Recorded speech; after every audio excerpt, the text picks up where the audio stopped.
Masculine and feminine. One of my favorite topics. Favorite topics. I'm just gonna pull up my notes here, and I'm gonna stick to the 5 key points. I'm gonna weave in some of my own experience with this. I'm gonna weave in some of the experiences that my clients have had where they've come from the world of polarity and they realize that the relationships still aren't working, and they're looking for more clarity and resolution as to, well, I want true love. This masculine and feminine thing was supposed to do it for me and it still isn't working. Well, let's dive a little bit deeper into that. So the first point I have here is that masculine and feminine, when you look at it and divorce it from its original roots, becomes a performance. And what you will find is that your internal bias and your upbringing and where you've come from, you'll have all of these, we'll have a category for behavior that is either masculine and or feminine.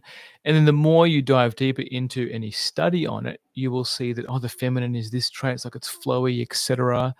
And then masculine is penetrative, etc. But what happens is when you look at it purely from a mapping standpoint or a system standpoint, is that you can just perform the behavior. For example, I'm a man, therefore I must lead all the time in order to be masculine, right? So you find people in your life that model that behavior, and then you either get mentored by them, or you buy all their books, or you start to mimic their behavior. And you'll see these archetypes flow through in advertising as well, because and why I say them, they're archetypes, is because they resonate with something inside you when you see them. For example, you see a muscly man smoking a cigar, chopping some wood, right? Maybe even have that smell of like musk or wood or smoke or tobacco, right? It's got that masculine flavor to it, right? And then feminine, you think flowery, you think receptive, you think just like watery, right? And in the relationship space, how this will ruin your relationships is that you end up meeting someone at a performative level. So you love their mask. You love who they've chosen to be through this masculine and feminine lens. And what this does is it allows for a false connection to form because they fit your rule model, they fit your rule kit, but your body deep down knows that there's something is wrong, which keeps you in this loop of, well, maybe I'm just not masculine enough. Maybe I'm just not feminine enough. So you keep on trying to edit your behavior to fit into these performance models, but it's not an authentic relationship. Right? It's not real.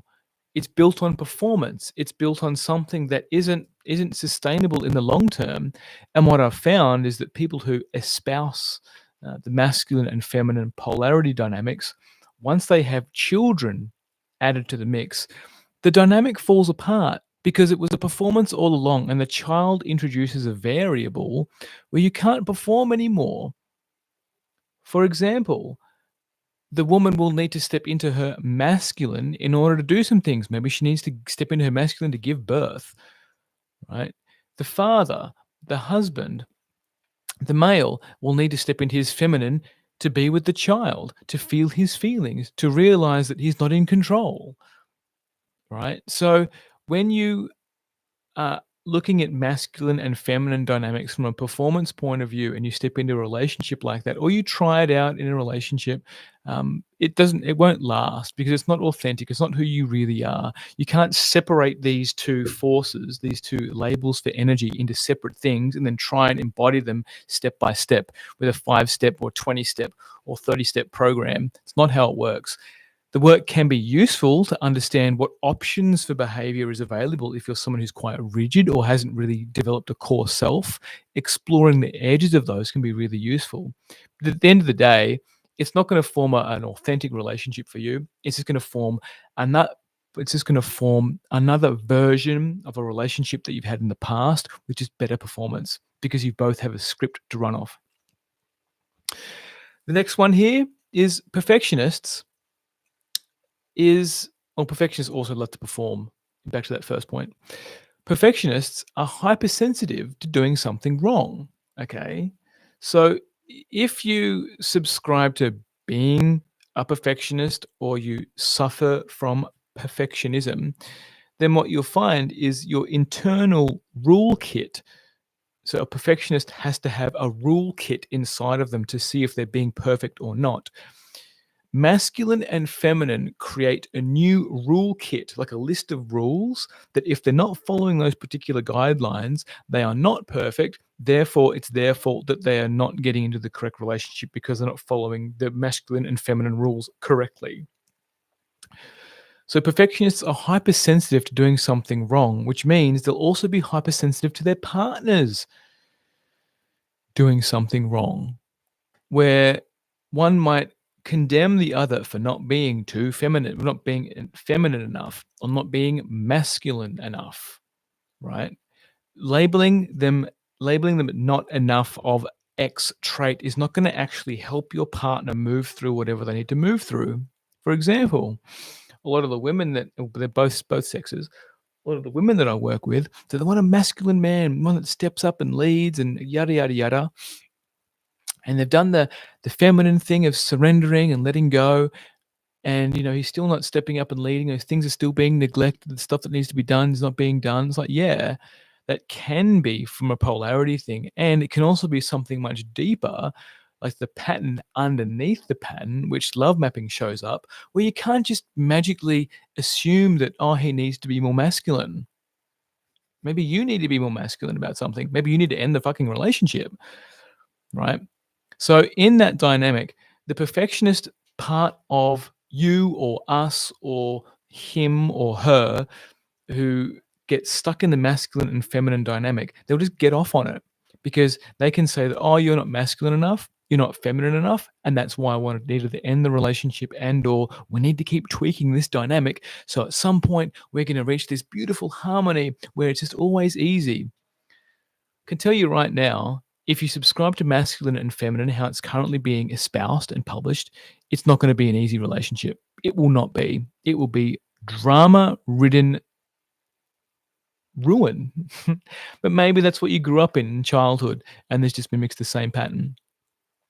Point number 3. Authentic behavior is a struggle for perfectionists.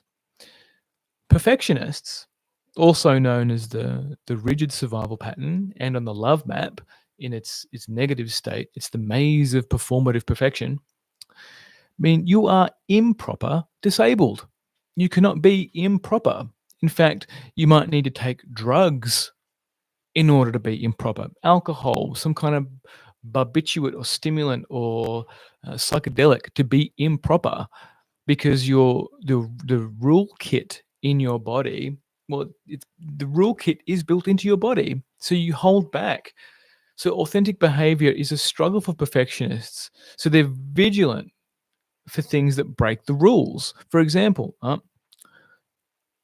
that's you're not being masculine, therefore you are you're not perfect, therefore that's a behavioral trait that I refer to as inauthentic, because you're not being masculine in my field of reference. If I'm looking through the lens of polarity, then if you are not just being masculine by being a man, then you are being inauthentic, because you have to be, in order to be a man in the masculine and feminine polarity, in order to be a man, you have to be masculine, and if you're not being masculine, then you're being inauthentic. But that's not how life is. Is that you need to be able to be improper in order to be with life. So authentic behavior is a struggle for perfectionists because they've been shamed for their authentic behavior in childhood, whether by a mother, a father, a brother, a sister, the school system, right? Who you really were wasn't allowed to be, so you abided by the rules because that's how you got the love, that's how you got the attention. So polarity communities can grow huge because you all collude. There's a giant collusion to all abide by the rules. It's a rigid survival pattern. and it won't make your relationships fun. It will make them very boring, stale, stagnant, unless you get off on rules, which the rigid pattern does until something comes into the mix that breaks all of that, which usually tends to be a child. So if you want to be a polarity king and queen in the long run, just don't have children. It's like it's a very simple solution, but as soon as you add kids, it mixes it all up. Fourth point, like I mentioned in the first point, masculine and feminine are labels given to behavioral traits. For example, flowy behavior, like watery behavior, is all flowy. It's all flowy and lovey and flowery and florally, right? Masculine is penetrative. It's here to do a thing. It's here to be something, right? But what you don't realize is feminine is the most penetrative. Like the default state is feminine, and it penetrates everything.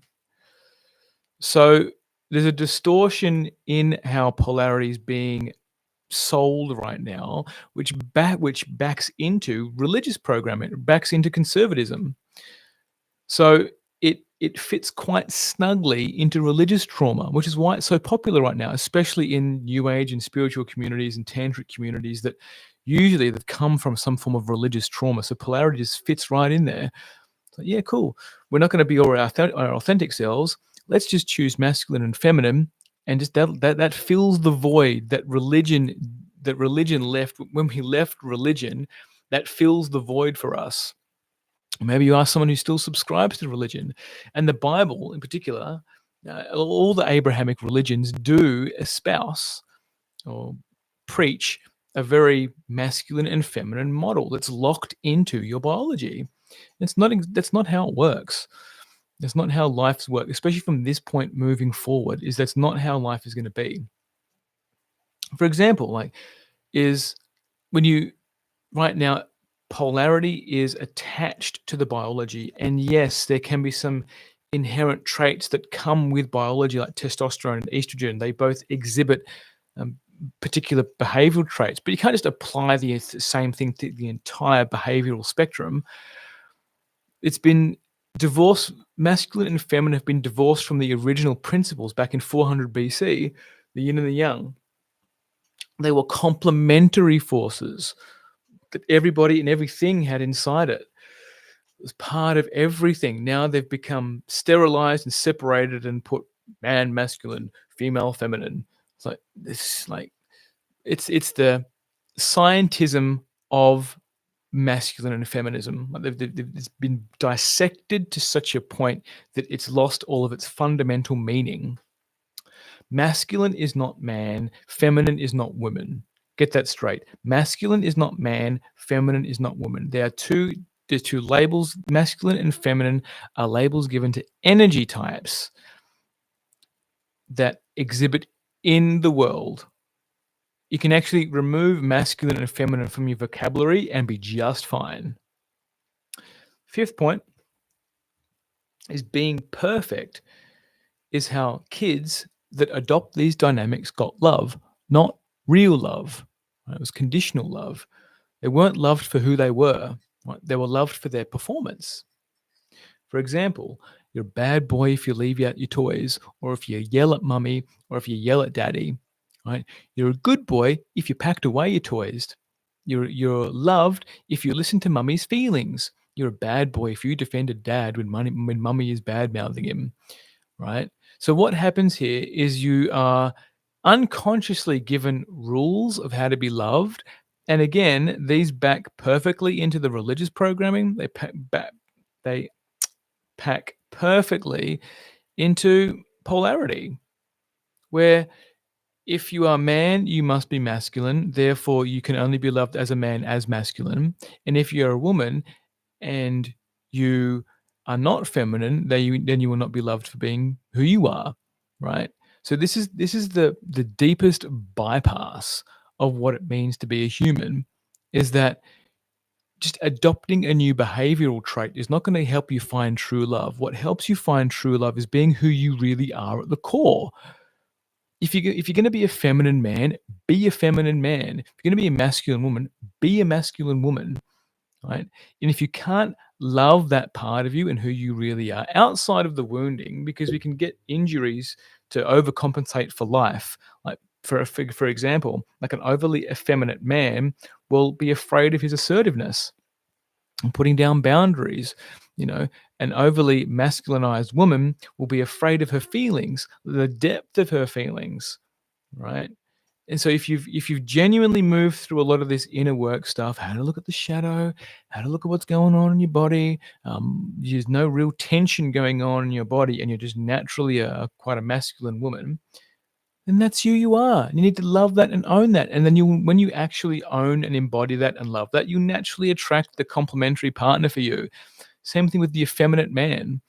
Exactly the same thing will happen until you can embody who you really are at the core. It doesn't matter how much pretense or performance or how many men you try and hang out with to be more masculine and how many more marathons you try and run or how many rage workshops that you go to. If that's who you are, then you need to love who you are and stay that way. Because until you can reach that validation of who you really are, you're not going to grow. You're just running from just another mask upon a mask upon a mask. So the main reason why perfectionists get stuck in this loop, or people with perfectionism traits get stuck in this loop, is because perfectionists are afraid of who they really are at the core because they don't believe that they can be loved for who they really are. So they become something else to become perfect, become something else to be perfect, and then they wonder why their relationships do not work. Is because you keep attracting someone who is attracted to your mask. They're attracted to the persona, the thing that you've created, that you've survived, that you've used to survive, right? It might get you the success, it might get you the career, it might get you the job because you know how to perform in those worlds, in those rooms. But when it comes to love, if you're not authentic, it'll show. It will show. It will show in the beginning, in that first 7 seconds when you meet someone, and it will still keep repeating the same pattern, whether or not you stay with them for 7 years or 7 decades. You need to be honest with yourself. If masculine and feminine polarity work is really truly working for you, then fucking great. And if it's not, then accept the reality check and look for something else. Because I can tell you from experience, if my clients' experiences who have done a lot of work around the polarity work and tantric work and landmark and Tony Robbins and you name it, a lot of them have done it, plant medicines, that the masculine and feminine dynamic does not work in the long run if you want to raise a family. It's that simple. And with that, mad love, thank you for listening, and I'll see you in the next one. Bye.